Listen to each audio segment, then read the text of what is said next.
Hi folks, I hope you're doing well.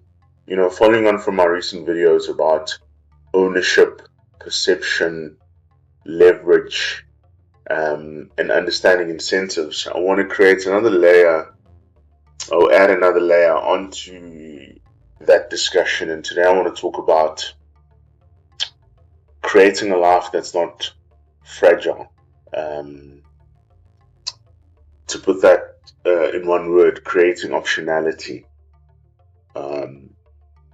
Nassim Taleb once wrote about something most people completely misunderstand, and I misunderstood for quite a while, but something that this job has taught me about, and that's fragility. And it's why I caution against ever comparing yourself to someone else, especially in this age of social media, where people only post the good things and never the bad, because I cannot tell you how many times I've encountered people who, from the outside looking in, look like life is good, they're living well, they're well on their way, they're stable. And then 2 or 3 meetings into doing financial needs assessment, you realize how fragile their life is. Fragility. A fragile life, a fragile thing looks strong until pressure arrives. That's what my job has taught me. And that's the life that the vast majority of middle income people and even rich people, the ones who haven't transitioned to wealth where it's sustainable, they're just high income earners, their life looks strong until pressure arrives. So what am I talking about? A fragile thing looks strong until pressure arrives, and then it breaks suddenly. Because a person can look successful on the surface while living an extremely fragile life underneath. So they've got a high income, they've got a nice car, they've got prestige. We're living the upper middle the upper middle class life. We earn enough to pretend to look rich or wealthy. But a lot of these people have little to no savings, they've got no leverage, they've got no alternatives, they've got no control over their time and over their life. So they're literally one job loss away from the entire structure collapsing. One retrenchment, one illness, one disability away from the entire structure collapsing. And that's fragility. It looks strong from the outside, but when you look at the core, the inside, it's very fragile. Now compare that to someone with optionality, which is the life you should be trying to create. They have savings, they have skills, they have a network, they've created an audience, they have more than one income stream, they have ownership in their life. They own something that is not dependent on someone else. It's not dependent on someone else saying no or changing their mind. Ownership, the importance of that. And that person moves differently through life because optionality will change your psychology. Optionality will literally change your psychology. I constantly say to clients, and we've all experienced this, think about how good you feel on payday. Because when that money comes into your account, you have options. Anyone who comes to me and says, I want to create a multi-million rand investment account, I always push back and say, first of all, create an emergency fund. Have 6 months worth of savings. I'm not saying forget about the big dream, but have 6 months worth of savings. Why? Because it trains and changes your psychology. If you think you feel good on payday, I cannot explain to you how good you'll feel knowing that you have a 6-month runway, let alone a 1-year runway, where should something happen, you know that you're not swiping a credit card or being forced to take out a loan.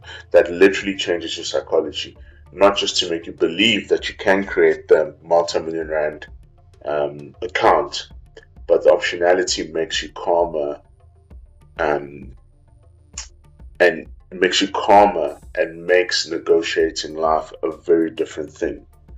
Because optionality changes psychology. A person with options negotiates differently. They can say no. They can say no, which is a key part of wealth creation, because the ability to say no quietly changes your entire position in life. And most people don't realize this. Power is often not about dominance, it's about reduced dependence. And I keep harping on about this, about trying to create ownership, owning an asset that makes you less dependent on the system. Power is often not about dominance, it's about reduced dependence. The employee with no savings depends on the company emotionally. The business with one client, or the vast majority of their revenue is dependent on one big client, depends on that customer emotionally.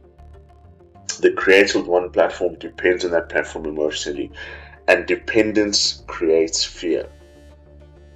And fear destroys leverage. When you move through life from a position of fear and dependence, you cannot create leverage because you are emotional. It does not allow you to step back, say no, and look at things rationally. You always react from a position of emotion, which is almost always irrational. And that's why optionality matters economically. The more options you have, the less likely you are to make desperate decisions. And that is where wealth is destroyed, because again, far too many times I've seen clients, we start off well, we've got the plan, we're creating this portfolio, life happens. Something happens, because something will always happen.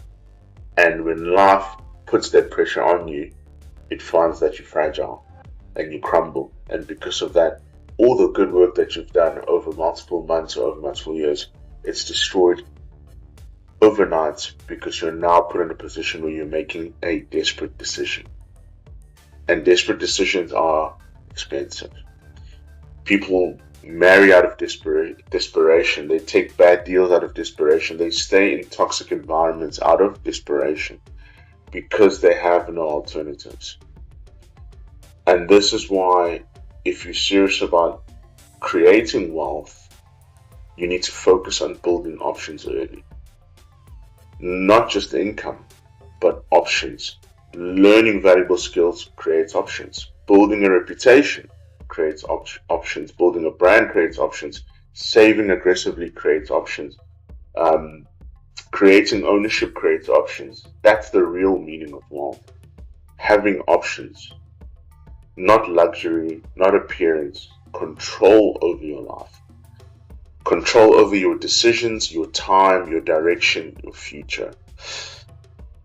And that's why you might look at some wealthy people and be like, wow, they're so calm under pressure.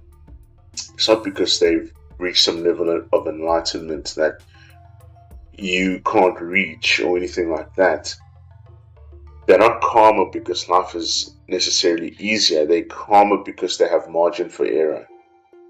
And margin reduces panic, because you stop measuring success only by income and you start measuring it by flexibility. What options do I have in the situation? Ask yourself, how long could you survive without your current paycheck? How many people can open doors for you right now? How many skills do you have or are working on that can produce income independently? How many options have you built into your life? Do you have optionality? Because optionality compounds. One relationship creates another opportunity. One skill creates another skill. One audience creates another business. And that's how leverage expands over time.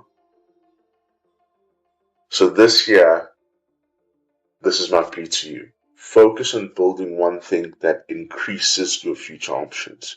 Not immediate status, not short-term comfort, options. Because the people with the most freedom in life are usually the people who spent years quietly reducing dependence on the system. Start looking at your life and start saying, how do I create optionality? Because life will happen to you.